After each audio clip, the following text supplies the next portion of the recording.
What up? Welcome to Macallan and Friends, brought to you by Upstream. Glasses up. We out here, episode 4, bro. Time is moving, man. So those of y'all who tuned in last week,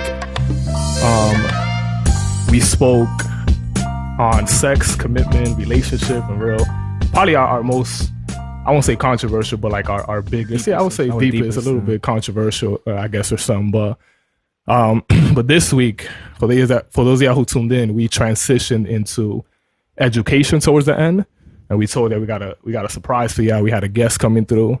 So I actually got one of my good friends coming through in the building now, Mike Hamlett Jr. to be exact. Welcome. And welcome, bro. Thank you, I appreciate that. So, and to introduce him a bit, man, he's an author of kind of what we'll be focusing on today. One of a book that me and Eric both finished, and I think we were like, I enjoyed it. We definitely enjoyed this. So we just want to dig into that book. But overall, we're going to talk about education and dig into like the topic of that book and just really have open conversation about education in our country.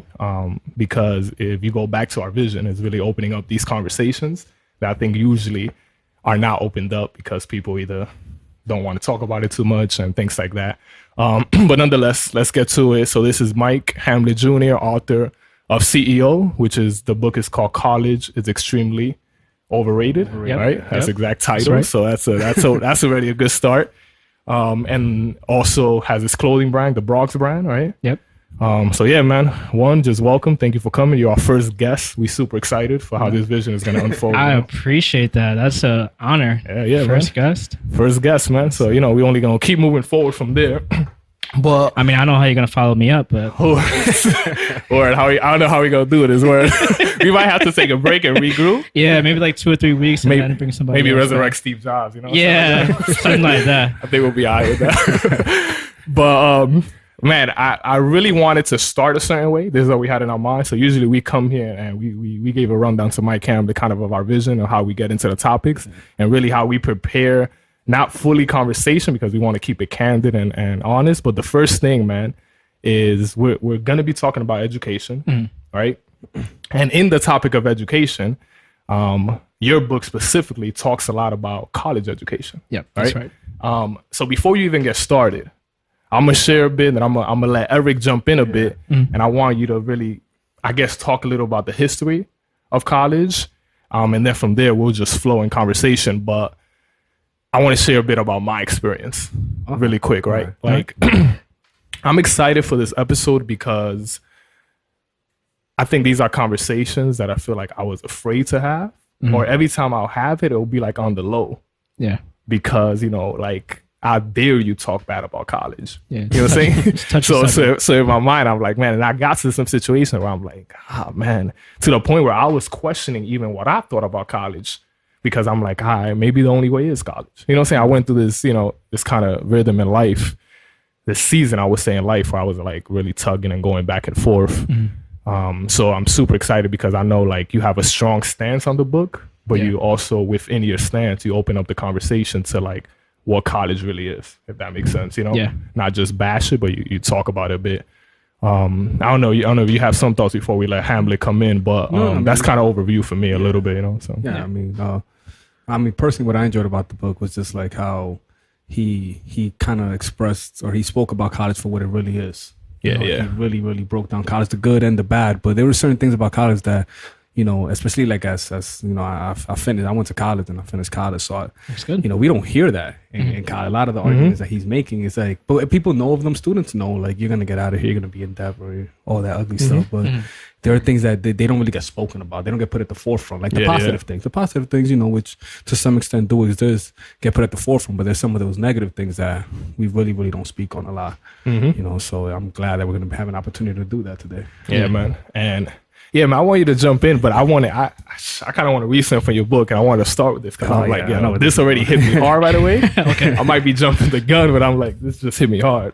You put in your book, unfortunately, in America, our God is money, the priest is college, and our greatest fear is that neither will validate nor fulfill us. Facts. Oof. You followed with the facts on that. Yeah, Man, that's a big statement. I can connect to it somehow, but I want you to speak on it. And then I don't know if I'm throwing you off from speaking a little bit about the history of college, because No, it's good. I definitely want you to speak about the history a bit before we continue talking about education, because it's going to give us a good ground. But yeah, go ahead, man. I mean, Okay, so I guess let me tie in the history of college into my answer about the book. So when college is really a really new concept. When we look at all of human history, right? It's only been around for like 500 years. Yeah, it's right only there. really been officially, as we know it in America, around for about 300 or so years, right? So 300, 400 years. so when 300 years in America, but 500. 400 years when the Puritans first came. So 500 years, right? It was the first college was started in Italy, and the purpose of that college was to help train priests. So the college was really birthed out of this need to help train people in order to help give people more knowledge. A about, community, yeah. family, to help out, really, Yeah, right? yeah. To have a skill in a sense. Yeah, exactly. So when we look at college in America, when the Puritans first came over, they had a really big urge to, start schools and to create a church, but they needed to also have people who are equipped to teach those things. So they were like, we need to start a college, and that was Yeah. Harvard. Harvard's one of the first colleges that was started here. Is that the first or one of? It was the second one. The first one was William and Mary Oh, wow. down in Virginia. Is that like an Ivy League right now, or? William and Mary is not an Ivy League because that's there's crazy. certain requirements for an Ivy League, Oh, and they okay, don't okay. meet the requirement. Oh, They don't have Ivy. That's the issue. I heard in Harvard you can't fail a class. Is that true? Have you heard of that, or? I'm just going a little sideways, but it's okay. What I've heard is, so in Harvard, the professors are graded on how many people pass, right? Okay. So their performance is based on how well the students do.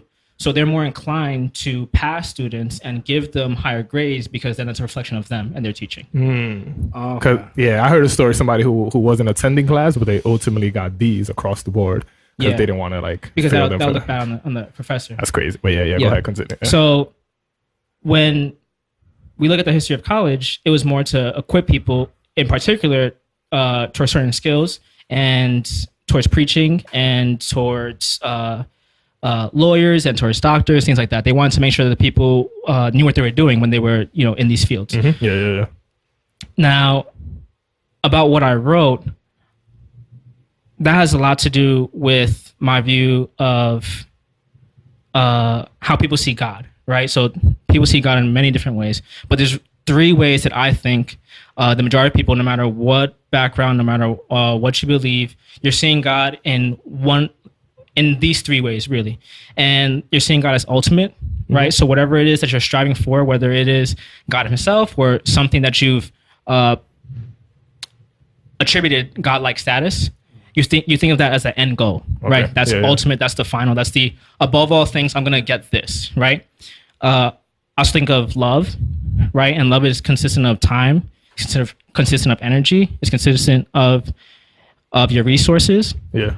So that's what love is, and then kind of salvation, your purpose. Like, why are you doing these things? Are these things going to help you move on in life? Like, help you continue on? Are these going to vindicate you for what happened in your past, right? So a lot of people are, either looking for that lost inner child, or So you're there was saying things that they everybody wanted. falls in one of those 3 categories? You So feel? everybody, I feel, Somehow? views God in one of these 3 ways. One of these whether 3. they believe in God or not. Whether they Whether they believe believe in Just God or not. general. Yeah. Okay. Because we attribute things as God-like in our lives. Yeah, okay, I see what you're saying now. You So know? even though it might not be God in their mind, Yeah. they're putting at a God-like status. Yeah, this is Gotcha, ultimate. gotcha. This is the thing I love the most. I'm going to devote my time and resources towards, or this is the thing that is going to vindicate me. This is going to then make it all worth it in the end. Ooh. That's my salvation, Yo, toast to that. Yeah, okay. right? Ooh. Yo, we do toast here, man. Toast to that. I was. Okay, so that's kind of where that quote came I from. think I'm going to run so out I see the heart of that. Now it's coming back to that quote. Yeah. Gotcha, okay. So now, when you read that quote, that's what I was thinking about when I was writing it. We think of money as our God, like it's the ultimate goal. It's above all else. That's what we're going to achieve and to have. Yeah. money is also going to be our salvation. It's going to vindicate us. Like when I was younger, I didn't have this. Now I have the money. I can buy whatever I want. It'll solve now all I'm okay. our problems. And it's going to solve all my problems. And I'm going to devote all my time, energy, and resources to obtaining it. Right. Yeah. So now money is our God. And how do we get to God? In most churches, it's through the priest or through the pastor or all these things, right? Or through our own like self-reflection or all these things. So money is our God. College is the priest. And we're afraid that neither one of those things are going to validate us. That at the end of it all, our money's not going to make us feel like we've achieved ultimate success or anything ultimate. We're not going to feel loved ultimately. And we're not going to feel vindicated. And it's like, curse those who speak against this, you know, curse those who speaks against God or money in this sense or against college. That's why people are so in our culture. Why people are so sensitive to talking against college, because it is. And you giving that example of equating it to religion, now it shows in our culture of even a sense of why. It's because we elevated that high. Because I do think, the college degree it's, and I guess we'll get into this a bit, but I'm just like, the college degree. Well, let's get into it now. Let's get straight to it. But like the college degree, I feel like is the standard for success. The standard it goes before so many things. Even last episode we spoke about family, right? Relationships and like the aspect of commitment and building a community. The first thing people are thinking about now is I need to get that college degree, right? Of course. Do you feel like that mindset is in any way like justified? Like just people like or do you feel like they're infatuated with the college degree too much in our culture? Like, and I know you spoke about it a little bit in your book, but just so I believe it's justified because of the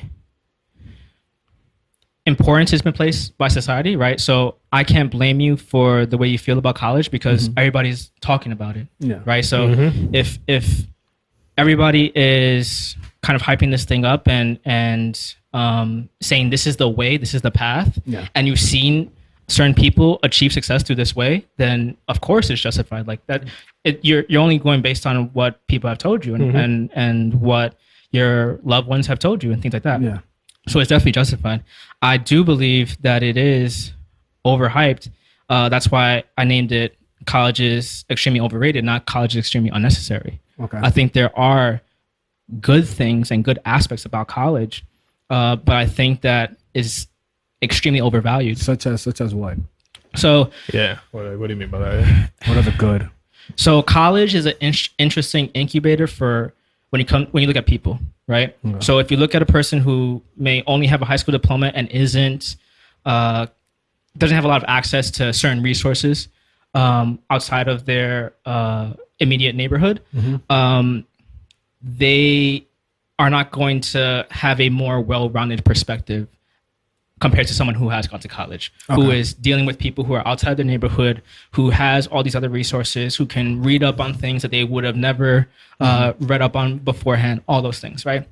That's one thing. So experience, you're kind of saying? Like experience, the culture. I'm also thinking like networking. Networking, exactly. Networking so you're seeing people that you would never come in contact with in your own neighborhood, which is also a great thing. I do want my doctors and my lawyers to know what they're doing. So I do want those people to have some type of certification that says that they know what they're doing. But I think when it comes to everybody having to have a college degree in order to succeed in life, I think that's just bogus. Like I just don't believe that. So I think there are really good things about college when it comes to being able to network with people, being to have an expanded point of view, having that well-rounded experience, being able to so I think you're saying a lot of things, but not the education itself, right? So do you think like anything you learn, like you're saying, like I feel like you gave me a lot of things, but I'm thinking in my mind like everything outside of education. So because I know you have a part of your book that I was revisiting right now, self-education, which I thought was really good. Yeah, and I'm thinking in that part of the book, like, do you feel like is it that self-education, like you educating yourself, is just more valuable, you save more time, you don't get in debt, but do you also think like the college education experience, like what they're teaching, is useless? What do you say? So Like, what's your thoughts? Yeah. There's two things, right? So the first is that out of all the industries that we're dealing with now, education in particular is the last one to really be impacted and I forget the word. So like innovate? Like innovation? Yeah, innovative. Sorry. Okay, yeah, okay. I forgot that word. So Gotcha, innovative, okay. right? The last one to innovate. Gotcha. Okay. So it's It's the least innovative. It's the least innovative industry, right? Okay. So in that you're saying it's behind. So it's behind in Okay, everything, okay. in the way that we teach, in the way that we consider how people learn. It's the last industry to be innovated in the way that every other industry is being innovated. Like before, like second to education is probably driving.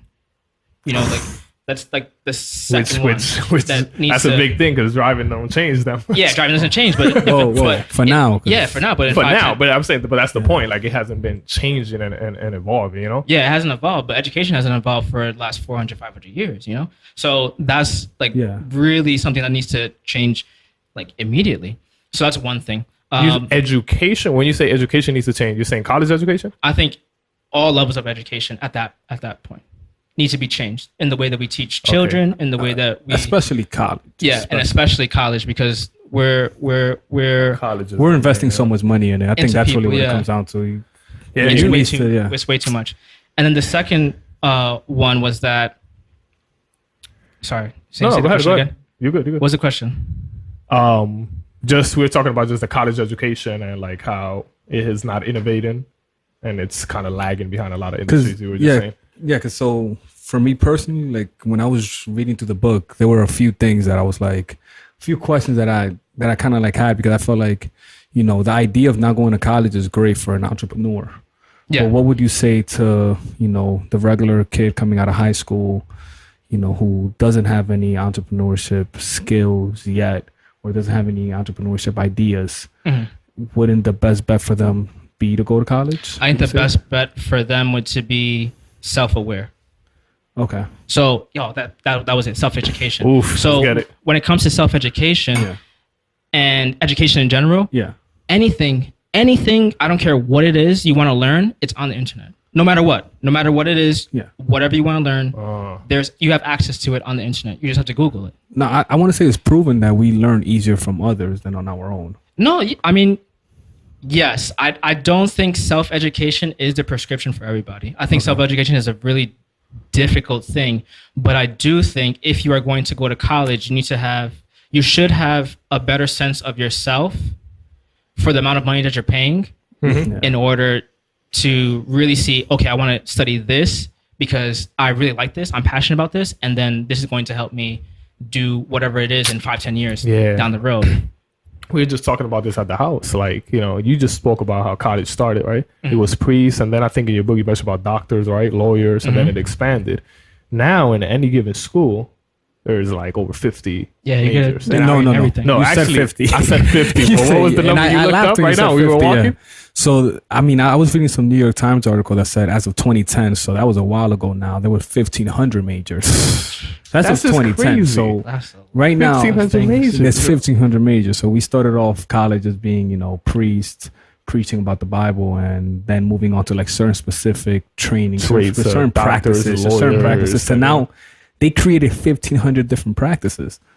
And my thing is like, if you really dig deep into this, what you'll see is that a lot of those majors all really are doing the same classes. Mm-hmm. Mm-hmm. Are there many things to make a living out of that? Are there 1,500 different things that the market is open to for people to make a living? Here's the thing. I feel is like, what I think about sometimes. You know? Because I feel like personally, you know, I didn't go to college, and it sounds crazy, but I did not go to college to actually learn. I went to college to open up opportunities for myself, not to actually learn. I don't think I went to college to get smart. I don't think college filters the smart and the dumb people. I don't think those that finish college are smart and those that don't are dumb. I don't think college does that. But I think in our culture it's like that. Those are, believe it or not, like idiots, for the most part, anybody who thinks they're smart just because they finished college, like that's what you're basing your intelligence on, you're an idiot, right? Is that fair to say? I want. But you, that's if you base it solely on that, that's a big statement. And but yeah, I guess I would say this. I'll let you speak on this, but I would say I have met people who have like a badge that they got 6 degrees. You know what I'm saying? And they'll go off and off, and I'm like, you know, it's just like. that's like right now, I think it's gotten to the point that a college degree, the more degrees you get, like I do get a little bit like when people are going back to school to get another degree. So sometimes I'm like, this is my perspective personally. Sometimes I'm like, yo, bro, you about to get another degree? You're gonna say you 70K think it's gonna change? You don't got a job, but you think you're gonna get another degree. I'm about to level up. You're about to evolve. That's the definition of insanity, when you keep trying the same thing over and over, expecting a different result. Except that here you keep putting yourself deeper into debt. That's my biggest problem with college. And I love the fact that you touched up on that a lot, because it was like you're ultimately investing. You are your business. Technically, when you go to college, you are an entrepreneur because you're already investing in yourself. You're the business, in hopes that you get that investment back, which most people don't. Like, you hear these interest rates in these college. Most people are just in debt for life, and that's okay, because you'll just struggle. That shouldn't be okay. Yeah. That's what bothers me a lot, because like, honestly, like that shouldn't be okay. Yeah. So to your point, I think that those people are really, it's a badge of honor, because it takes a lot of work, it takes a lot of commitment. So I do commend them for that. But at the same time, it's like, what is this all for? And then to your point, I think you're a very classic example of why people are going to college in the first place. Like, I'm going to college, there's something that I want to necessarily learn, but I know that if I get this degree, this is going to help me in the workplace. This is going to help me then differentiate myself. It's going to help me get to the workplace, not necessarily even succeed in the workplace. Just let me get a job. Just let me get the job. And I think most people would admit that is for them to get the opportunity to step into the door. Yeah. Now, because, like, I want to be something you said in your book too. You said, I think, I didn't write college education, but I think you said college education in front of you. You wrote it's equivalent to taking a horse as your primary source of transportation. That sounds pretty useless to me. I stopped at the train. I was like, hold on, I got to write that down. So, because I'm like, that's a big statement to make. It's better than walking. It's better than walking. It's better than that's a pretty big statement to make. I don't know. I just like, what's your, I guess if you were to unpack that, I would say actually like, what do you mean by that? Like, so you feel people are like, going, because I feel like what you're saying here, right? Like, this is just my thing. This is how I'm interpreting as the reader. Okay. So people are going to college to not get anything new, to not get any real knowledge, but to just go back to the old ways of how things have been done. Basically, like, their choice of transportation, like their option on how to get from point A to point B is outdated. Boom. And it's not just outdated, but it's not the best available.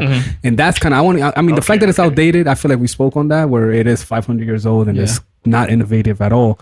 But speak on where it's not the best available, because that's where it really got sensitive. When you tell people like going to college is really not the best way to reach your God, which is money. No, it gets sensitive when you say his example. You can tell people that. When you talk about a horse carrier, you like, that's your form of transportation, bro. And you're paying $80,000 or $60 or whatever the debt is for that horse. He didn't even say you riding the train. You know what I'm saying? Not even the train. He said chill. He said on a horse. Oh yeah, go ahead. So, man, I think when people go to college, the goal is to get a better life. Right. That's really the real goal, right? It's not to, man, the subject is really interesting to me, I'm going to really dive in. A lot of people think like once you get the degree, you don't really have to continue learning. Like that's it. Like I've done everything I need to do, which is also wrong. So when it comes to, achieving whatever type of success, whatever you define as success, and when it comes to educating yourself, there are, now with the internet and with all these new companies popping up that are willing to teach you, whether it's Skillshare or whether it's, we're plugging them, they got to give us like some free subscriptions. Whether it's all these different companies, right? Coursera, that's now, you can have a certificate from a college that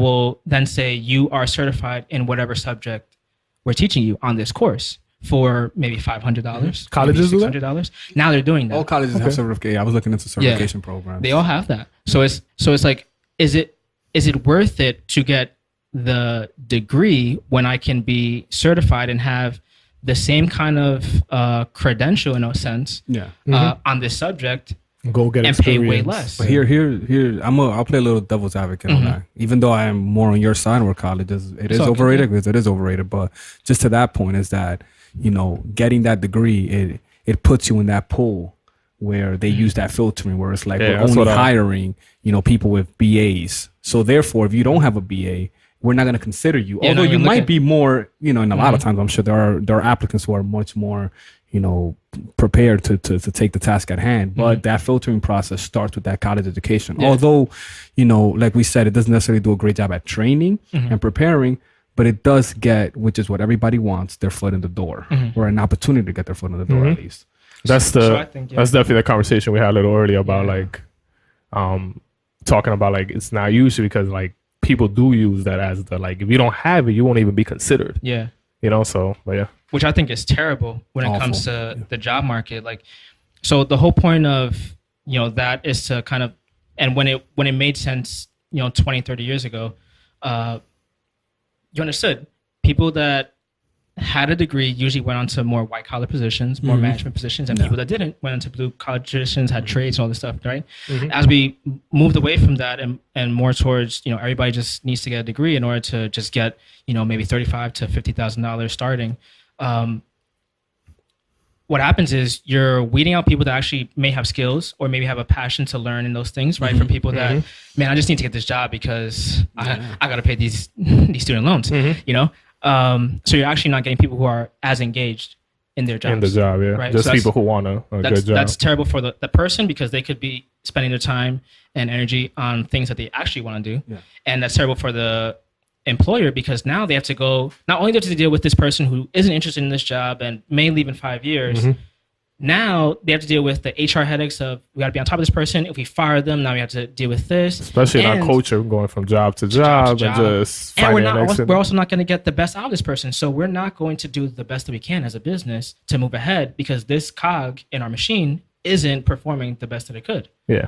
Whereas if we didn't have that kind of filter and if we allowed people who could demonstrate the skills, I also understand that that's very difficult. You can't say whether or not this person would know, you know, based on a piece of paper. That's the hardest thing. What I have in mind, how do you filter, right? Like, for example, like reading your book, knowing a bit about your past, starting your company, and even what I'm working, I think I was even inspired by you before I read your book because I knew you already and doing all that things. Like when your company is going, how do you filter and hire? Like, how would you do that? Like if it's not a college degree, is there another way to filter to see who you're gonna get or who you want to hire? You know. So yeah, I think what would be most beneficial for companies now is to really think through what the purpose of whatever job they need to get done. Right. I think sometimes companies hire for the sake of hiring, where they're not really pinned down on what they actually need, and then developing some type of test that would particularly demonstrate those skills. Right. So we can give you an online assessment that'll test, you know, whether you're good to work with other people. That's what most online assessments are about. Can you work with other people in a team and a group? But now we're going to test, okay, you said you know Excel, fill this out. Okay, you said you know this, you got 2 hours. Right. So I think if you really... So the method of interviewing will change. Yeah, we have to change the method of interviewing. I think that we have to... Yeah, so that changes. That's good, right? That changes the whole game. Okay. Yeah. What it is, you know, it's funny. I always just say college best prepared me. What college best did for me was prepare me for an interview. I feel like college gave me the confidence to walk into an interview and nail it. Because college gives you this empowerment of knowing what you're talking about and feeling smart and you know, it gives you this kind of confidence. Yeah, you have the badge. It's like in the army, you got sent, you walk in there a little more confidence. It's like, I just earned the badge. I did my training. But I feel like, you know, for an employer, there is something to be said for somebody with a college degree for their perspective. Because I feel like regardless whether you come from college or not college or experience or inexperience, they're still going to train you ultimately. So my thing is that what I always felt when it came to college was that, you know, college, and this is like a strong statement, but I feel like college makes people obedient. You know, yeah, I knew you would like that because you said in your book, college prepares you to be an employee, but a great employee is an obedient individual. Of course. So you're trying to say like college brainwashes people. Yeah, that's exactly what I'm saying. Basically, college does make people obedient, or I mean, I mean, that's it depends how you kind of look at it. Where it's like, does college make people obedient, or do obedient people succeed in college?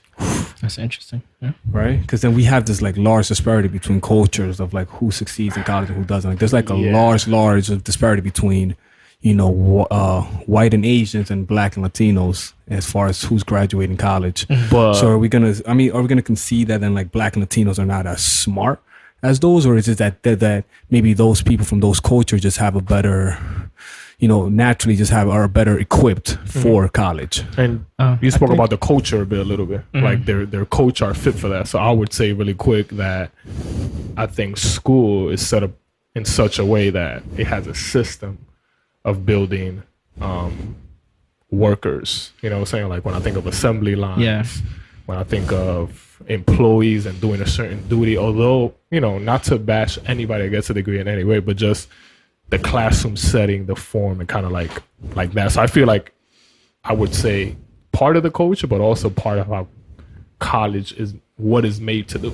Like it has a certain system. I think all college. And what is that made to do? Is it like create robots, would you say? Or I think it's to create employees, and I think that there's a vested interest that the U.S. government has. Conspiracy theory? No, not conspiracy theory. It's just fact. So the reason why the U.S. government has a huge interest in creating employees is twofold. One is out of the 1.2 trillion in student loan debt, the U.S. government finances 1 trillion. So the U.S. government. Wait, hold up. Say that again.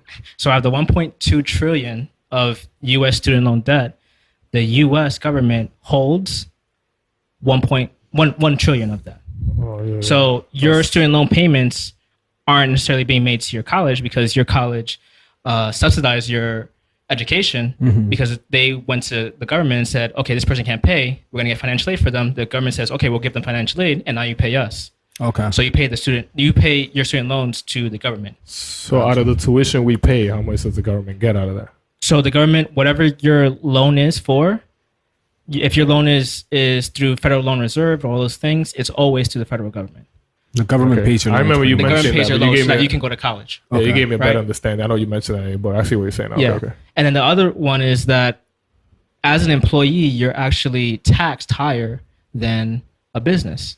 So if you're an employee making, let's say, $25,000, I think the tax rate now is about 25% or so.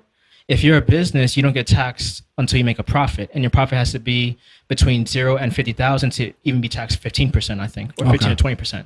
So if you're more interested in being an employee, college is going to be great for you. Like college is going to help you to become an employee. That's what it's built for.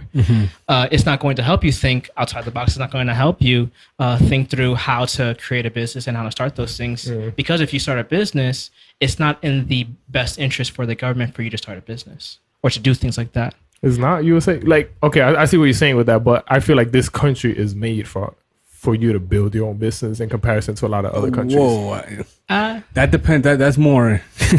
You're absolutely right. The country is definitely built for you to be your own man, your own business. But that's like American tradition. The new America that we live in now is really built for you to be an employee. Yeah. From the looks of it. No, but even now, because I see what you're saying, you're going into the masses are still going to school and doing this, but you just proved the point that you get better tax breaks, right? As a business. As a business. You know what I'm saying? Like I'm saying, like you have more advantages because there's fewer people taking that route. So you would have more advantages. Yeah, more risk and all that. That's all Of plays a course. factor, of course.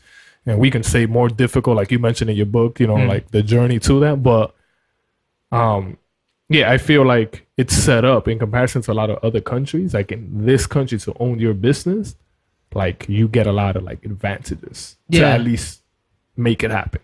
Yeah. So it's a lot easier to create a business in America. There's more entrepreneurs in America than in any other country. Right now, there's more successful entrepreneurs in this country than any other country. At the same time, not everybody is going to go that route. And if you're told, right? So there's an interesting thing when it comes to business and society, right? So like business is like a dirty word. Like, especially when I meet people that are trying to start whatever. They call it movements, they call it a collective, they call it all these things, but they don't want to call it a business because to, profit and do all these things, it's seen as something dirty. Yeah. Right. Now, if I'm going to college, which I'm told since I was a baby, this is the right path. This is what you should be doing. It's a safer route. I know that I can at least get a job. Business is risky. It's very difficult. I don't suggest everyone just go into a business.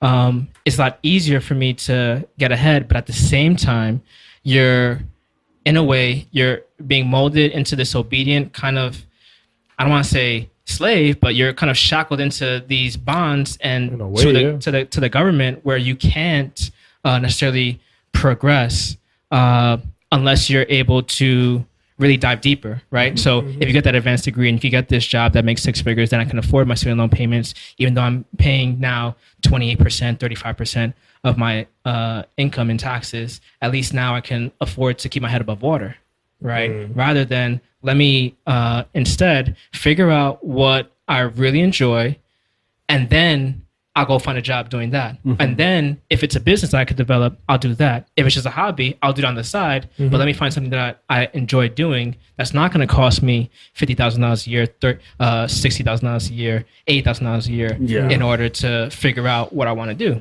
And the price is just rising and rising. And the price continues to rise. So that's another thing that I'm uncomfortable. I'm like, I remember going to Nyack for a bit, and like tuition is just crazy. Yeah. I'm there for 2 years, and I hear it goes up like over 5 G's. It's just crazy, like how much you're paying. And I'm like, it goes up like 3% a year, which is like inflation.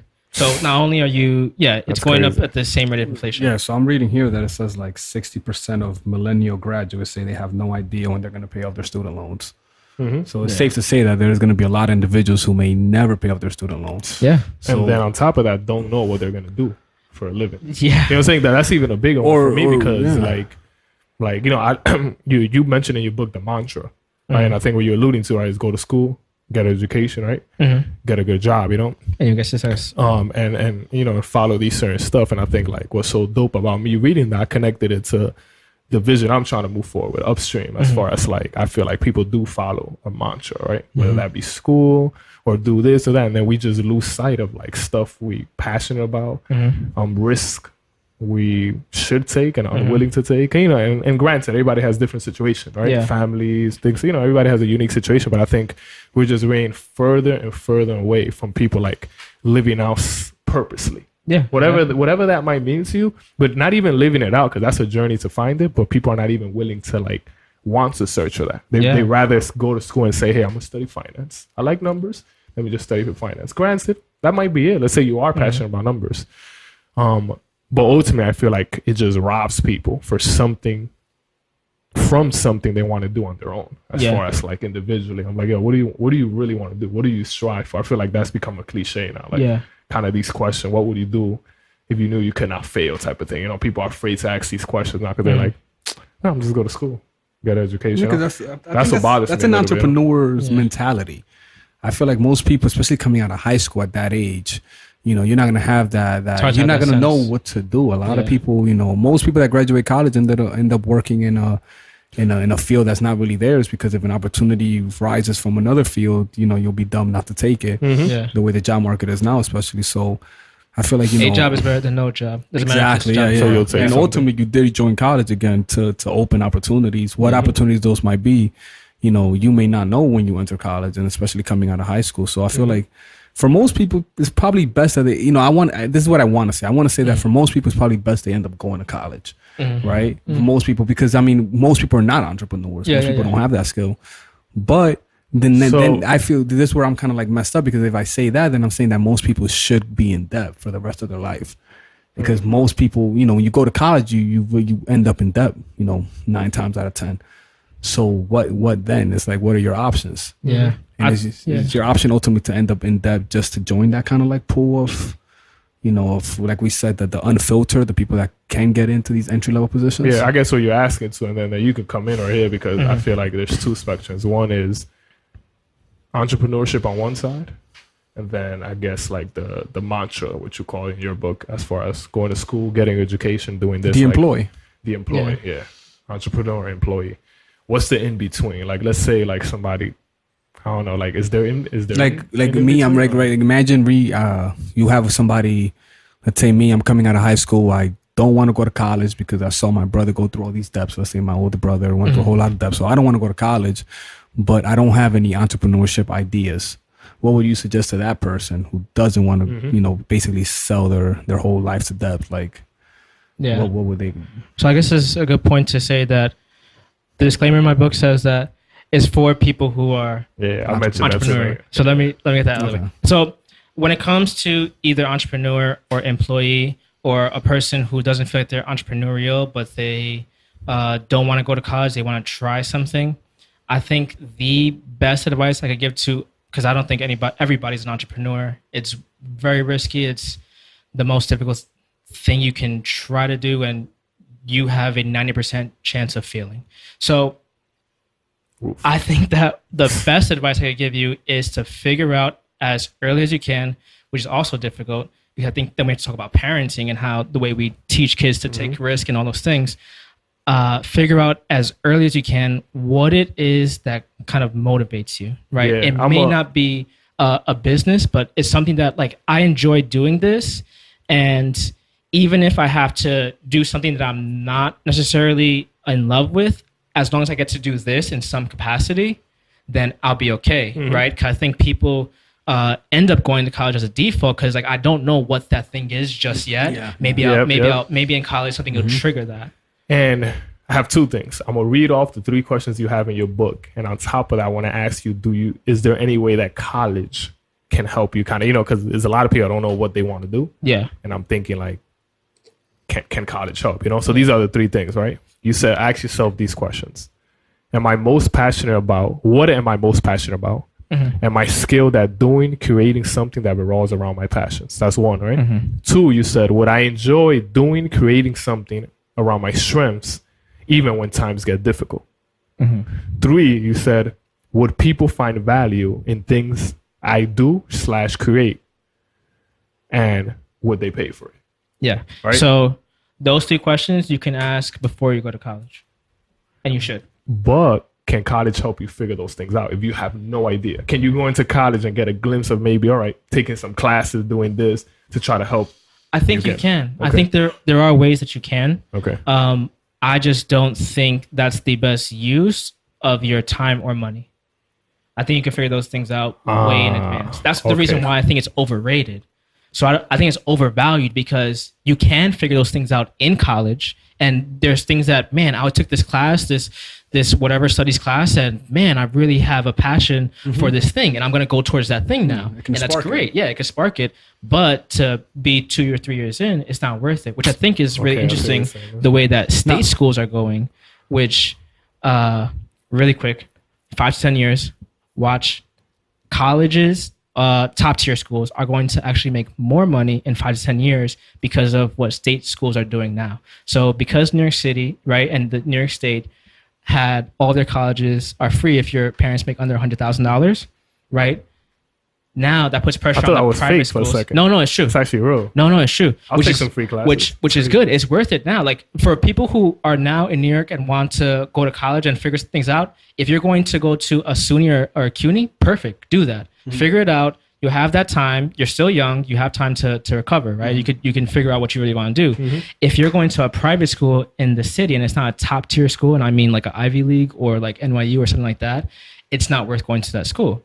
Because why would I go to your school now? Too expensive. Right? It's way too expensive. I go to a free school, but if I go to an Ivy school, which still have clout, which still have the brand of being an Ivy League, now I can still have the differentiation from. So you're saying they'll make more money now? They're going to make more money because what's going to happen is as more states begin having their state schools free, Ivy Leagues are then going to do more certificate programs. And if I can attend a certificate program for an Ivy League school in New York City, in Bangkok, in I'm in there. in anywhere in the world, right? So now you open it up to not just, you don't have to just come to our school and attend and be admitted. Yeah. You can take a $500, $1,000 course, have the certificate, and be able to enter into the U.S. job market from overseas and also within the U.S.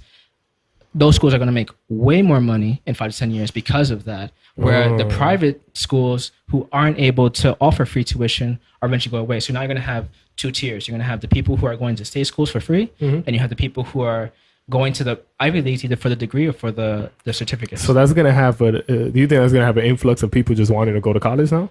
Yes. So now what's going to happen? Because and my next question after, so you can answer too, like, do you think that devalues that piece of paper? Of course. It devalues the degree, which is why certificates in particular fields, right? Because now I can demonstrate to you I have this skill is going to be more important than a college degree, right? That's going to take precedent in 5 to 10 years because now everybody has a degree. I just apply. I just walked in. I can go, right? So now when everybody has a degree, there's no real barriers to entry. Why should I hire you if I could hire 20 other people who have the same credential? So yeah, it's funny because what I was going to ask you too before we even got into that was that there are countries that where education is free. Would you still feel that even in those countries where education is free, that's a good question, that is still overrated? Because I want to know if the word that we're looking for is overrated or overvalued. Because when I think of college, I think it's overvalued. Where the price that you're paying for it is just you're not going to get that back. Most of the time. So where in countries where it's free, would you still say college is overrated? So I'm going to be perfectly honest. I don't have as much knowledge in those other countries, right? Yeah. Well, what about where just even here? What if college was free here? Would you still think it's overrated? I would think when it comes to what your intention in going to college, yes, it depends. So if you're going to college just to learn, like I'm a high school kid, I just want to learn about the subject, I'm interested, it's perfect. Like whatever the cost is to learn that, it could be worth it in a way. But even then, it's not even the best way of learning. Of course not. You could have done it in a different way. But if you feel like I learned better, because not everybody learns better like just watching videos or reading up on things on their own. If I need to be motivated, right? This the reason why there's so many exercise videos. There's so many YouTube videos teaching you exercise free. You can pay for Taibo videos for back when they have VHS and all that. You can buy those videos and work out on your own, but people pay to have a personal instructor to help them. So I understand that too. Yeah. Do I feel that would be worth it? No, I don't think so. Yeah. So I think for me, I believe overrated and overvalued are the same for me. It's overrated because we esteem it so high and it's really not what we think it is. And it's overvalued because it's way too expensive. Yeah. And I like what you said, mind state. That goes back to, I think most people go to college, although the main thing is to get an education, right? Which means get educated in a certain field.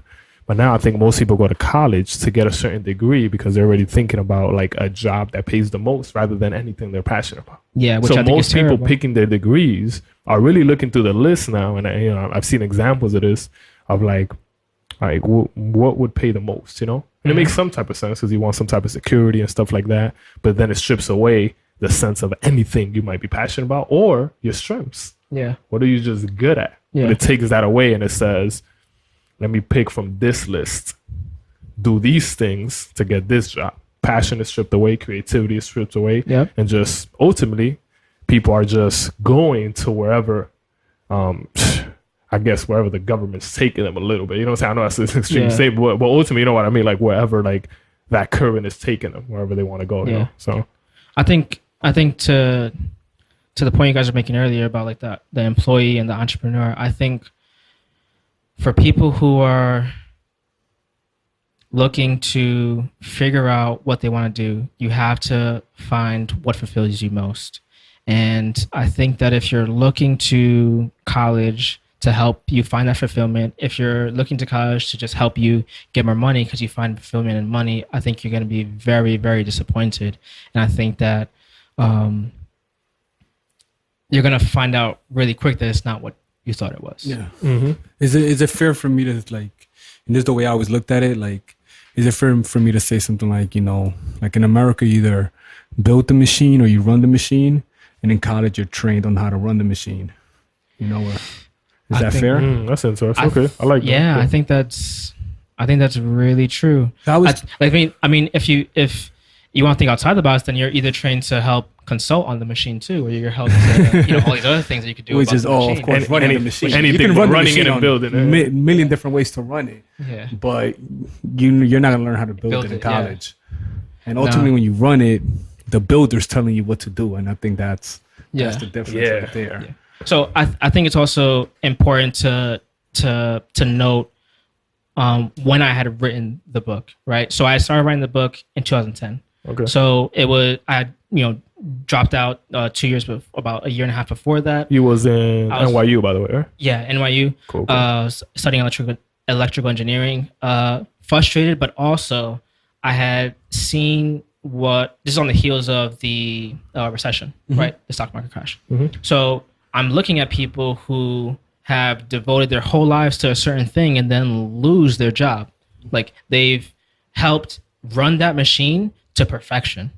Like they've done everything right. Yeah, that's sad. Yeah. And then they lose their job. You talk about that in your book. Job like, security, the myth of that. So it's like, and for a long time, that advice made sense. Like, even if you can't build it, you could at least learn to run the machine and you'll be good for the next 20, 30 years. And seeing people that just were devastated by that and just couldn't, they had no other skills. Like they had nothing else to do. They work for to be that.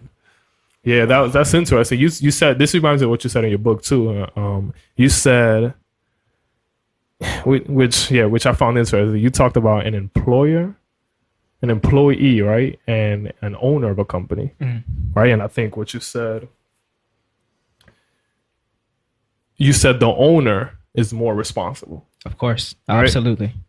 Yeah, and I feel like that would strike people a certain way who like got their degree, worked hard, and like they find them, they're responsible citizens who are doing their duty and super responsible. They wake up, go to work, do this.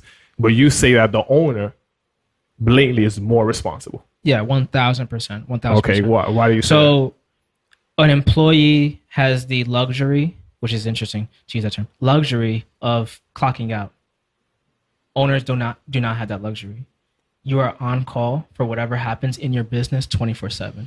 If something goes wrong, it's your fault. You know what it is with that? Like, I work for a startup for this engineer, and I had this conversation with him because I was, after getting the job that I got after the internship, I told him like, yo, man, looking back, like, watching like how he lived his life, where it's like he said, where there is no clocking out. We left at 5 o'clock. He had to stay on some days, but there were days where he would wake up at 12 o'clock in the afternoon, or he'll take naps in the middle of the day because he can do that because he's an owner. Yeah. So my thing is like, you're always going to be better off on the owner side because although the owner doesn't work, in my opinion, the owner doesn't work harder than the employees. The owner's taking more risk, or taking the only risks that are really being taken over the employees. But when it comes to work, I would say sometimes they'll work harder too, because the mindset of an employee, I feel a lot of times, especially me, I used to work for a union too, and what turned me off from it was like this mindset of like going, clocking out a certain time, doing this. You're not really striving for excellence, and part of it is because it's not your own. Yeah, but you're putting more energy. I feel like you're putting more energy, and definitely most of the time more time. I mean, once a business is up and running, ultimately the you speak of financial freedom, right? And ultimately what financial freedom is obviously having money but being free to spend it, doing what you want, you want. Employees don't have that. Employees got to be in at a certain time. Owner doesn't have to be in at a certain time. So I think ultimately, like, the owner's taking the risk, therefore they deserve that freedom. But would you say that they don't work as hard as the employees? I think work and responsibility are linked, but they're also different. All right, look, here's the way I look at it. This is like an extreme example, but who's the CEO of Apple now? Well, whatever. Tim Cook. Who? Tim? Tim Cook. Tim Cook does not work harder than those Asians in China 15 hours a day building these iPhones. He doesn't. You can't tell me. No one's going to tell me that Steve Jobs and those guys. Labor, those guys. As far as hard labor, that's what I was going to say, but it depends. But would you trade places? Would he trade places with one of those Chinese individuals in the factories? No. So why? And just in terms of labor, forget about money. Just in terms of labor alone, will you trade places with somebody in the assembly line? Will you trade places with the guy cleaning? Will you trade places with that accountant having to crunch those numbers every day? Can you trade places too? Probably. You know what I'm saying? Like, it's just. I don't think Tim Cook could work a factory job. I don't think he's not skilled in that. But then also, who's more responsible? by far is Tim Cook. Yeah, by far, He's responsible for every single employee, for whatever Apple does. If something goes wrong with Apple and he has to lay off people, and he's compensated more than enough. Now I see what you're right? going more towards leadership. But he's compensated more than enough. He's compensated to a point where we can pay these people in China, $2-3 an hour.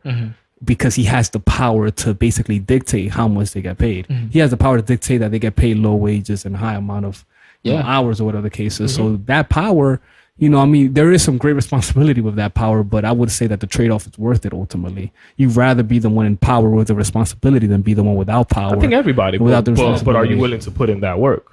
Are you willing to take the risk? To take those risks? Take the risk and also the work. Because I think since Tim Cook is the CEO now, he wasn't the founder. I think it's more geared towards founders, right? Okay. So Tim Cook is a CEO, so he didn't have to work as hard as Steve and Wozniak had to in order to build the company. To build something and to create something takes an incredible amount of work. Once you get to a certain level and you're able to delegate and give people responsibilities and say, okay, you take this task on and you take that task on, your role is different, right? So you don't have to work in those capacities anymore, but now you have to work on, okay, how do we move forward? How do we get better? How do we improve? So that's when you say responsible, because the building of something is like, I don't even think you compare it to factory work. The builder is working much harder, I would say. I would say both. But they're ultimately compensated at the end. There is that sunlight. Or for not. the employee, there's a risk. There not. isn't. Yeah. There isn't even job security for the employee. There's nothing for the entrepreneur either. I think it's more risky to be an employee than to be an entrepreneur. Oh, really? I wouldn't even. Snap! That's gonna lead us to a part 2 of this. Yeah, that's what I. Wait. Hold on. So you think it's more risky to be an employee than an entrepreneur? Of course. Because me, I've always had. Like I'm like, man, I have ideas, and then I think we had conversation even years ago. Fear has held me back a lot from doing things that I want to do, and I really feel unsettled, just working for somebody else sometimes, doing the rhythms of that, because I have so many things in my heart. Not because it's bad in the nature. I feel like it's fine if somebody wants to work for somebody else, but I feel always inside of me all these ideas stuff working on. But I would say, kind of the risk in my mind scares me sometimes. Because I'm letting go of something. Yeah, of course. Doing this, But you say being an employee. Well, what happens if you get fired? You're done. You can't get fired when you have your own business. Your business can fail, and then you watch it fail. You were responsible why it failed, but you can live with that. Imagine going to work for 15 years, and we hear these stories for 15 what you do years. If business fails, you keep going. You figure something else out. So I think what of course. And an employee would try to do that, but it's just you're saying it's not the same. A true entrepreneur is going to continue to try to build businesses and figure it out. I agree. So no matter what, even if I get fired from a job, right, I still have some skills in creating a business that I can fall back on. I know I can try to do this. I can make some money doing that. I can try to do this. I can make some money doing that. So I know that at the end of the day, I can make some type of money to get back on my feet.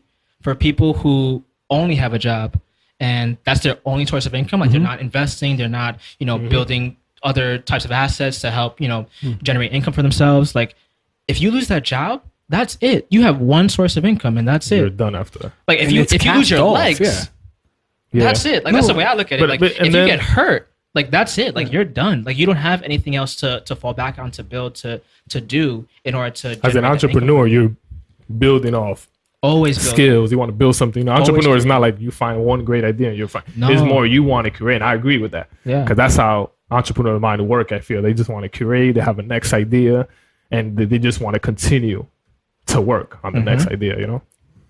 That's good right there. Yeah. I mean, I feel like ultimately entrepreneurs, you still have that at the end. You still have that sunlight. You still have that freedom to come. As an employee, you can work for 15, 20 years. The company could be doing great, but you will only get a 5% raise or a 3% raise. That's not dictated. When you're an entrepreneur, if the company is doing great, you're doing great. As an employee, I mean, I want to say like most of the distribution of wealth in our country right now is given to like 3 different companies, Google, Apple, or whatever, Amazon, or, and yet everywhere you go, companies are downsizing, companies are being bought out. So it's like, you have these 3 companies that are doing really, really great, but then you have the rest of everyone else who's not doing too great, so kind of a big imbalance, man. I think huge imbalance. Yeah. Thinking about that, that's definitely good right there, man. I think we covered a whole lot, but then on top of that, this whole another set of things I feel like we can even cover on this, just thinking about education. But I'm glad we honed in on college education.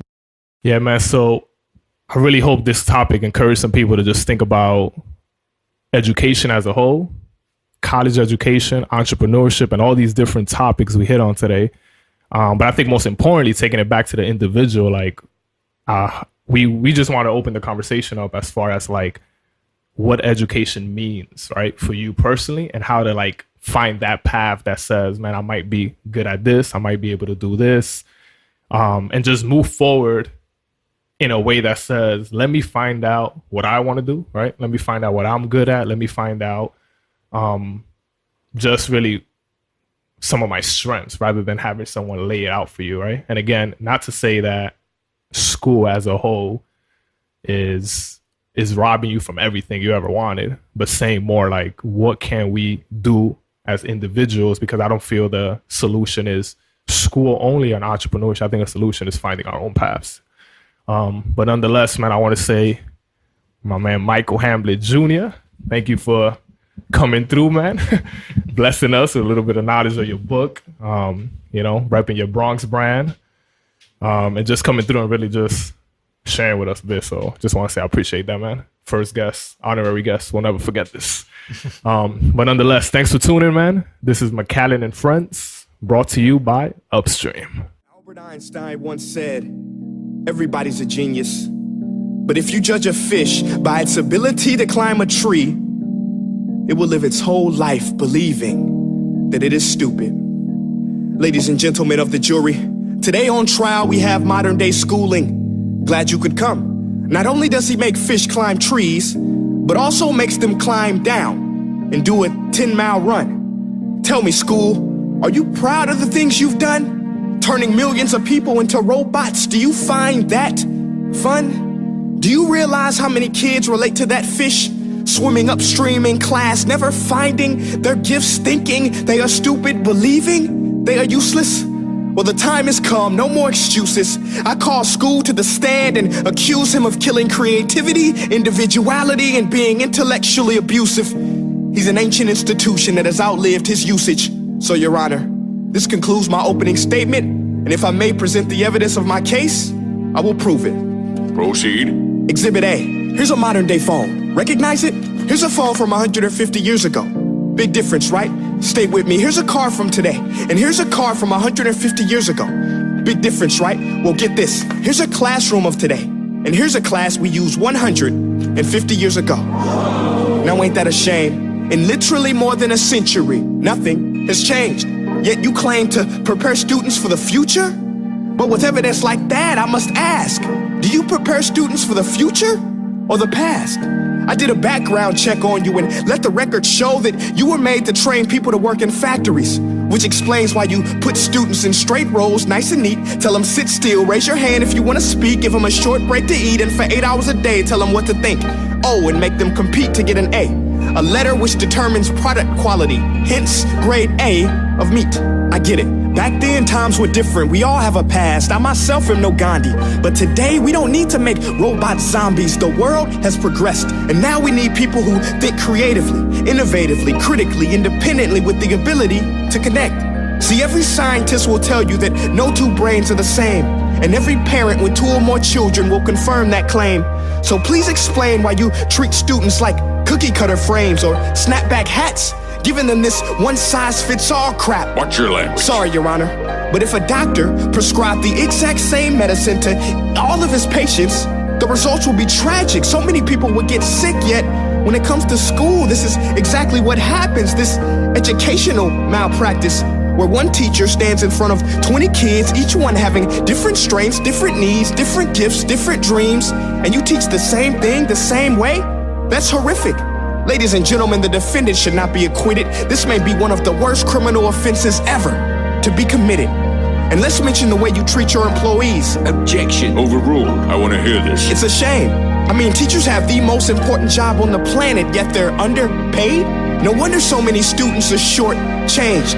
Let's be honest, teachers should earn just as much as doctors because a doctor can do heart surgery and save the life of a kid, but a great teacher can reach the heart of that kid and allow him to truly live. See, teachers are heroes that often get blamed, but they're not the problem. They work in a system without many options or rights. Curriculums are created by policymakers, most of which have never taught a day in their life. Just obsessed with standardized tests. They think bubbling in a multiple choice question will determine success. That's outlandish. In fact, these tests are too crude to be used and should be abandoned, but don't take my word for it.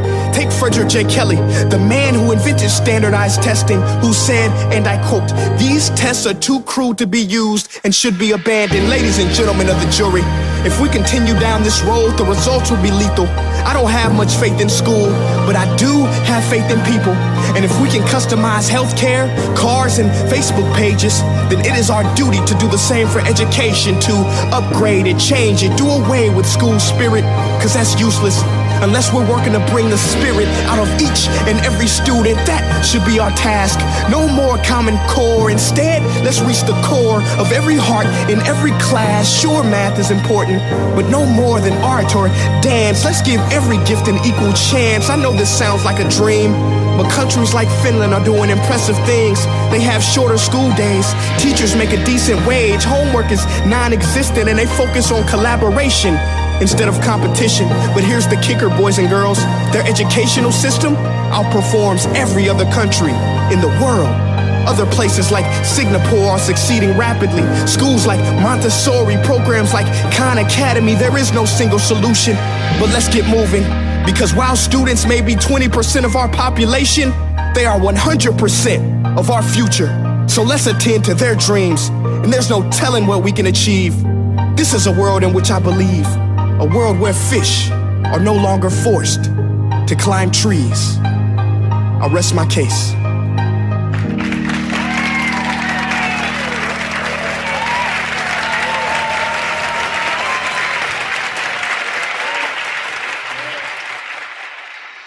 Hey guys, my name is Prince E.A. and I want to say thank you so much for watching my video. But now I want to know what you think.